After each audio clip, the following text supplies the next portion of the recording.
In ancient times, the Israelites and the Philistines were at war.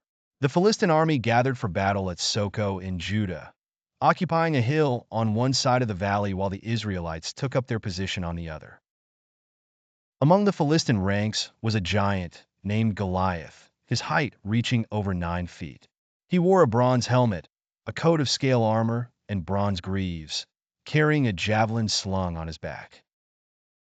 His spear shaft was like a weaver's rod, and its iron point weighed 600 shekels.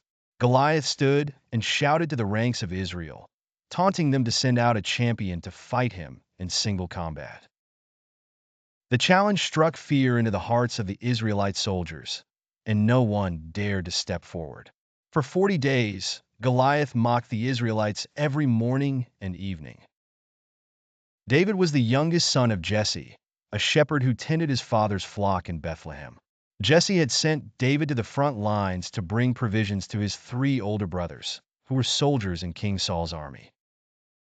When David arrived at the Israelite camp, he heard Goliath's taunts and saw the fear paralyzing the soldiers. Curious and indignant at the giant's defiance of the armies of the living God, David inquired about the situation.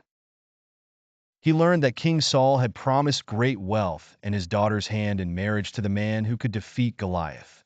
David's eldest brother, Eliab, was angered by David's questions, accusing him of arrogance and neglecting his shepherd duties. But David was undeterred and insisted on speaking with Saul. When David stood before the king, he offered to face Goliath. King Saul was doubtful, pointing out David's youth and lack of battle experience. But David recounted his victories over lions and bears while protecting his flock, crediting the Lord with his success. Moved by David's faith, Saul agreed and offered his own armor.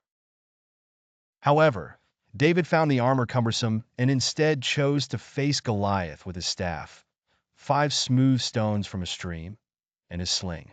As David approached the giant, Goliath sneered and cursed him, seeing only a boy armed with sticks.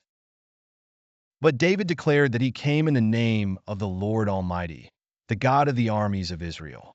Trusting in God, David slung a stone, striking Goliath on the forehead. The giant fell face down to the ground dead. David then took Goliath's sword and beheaded him. The Philistine army, seeing their champion defeated, turned and fled.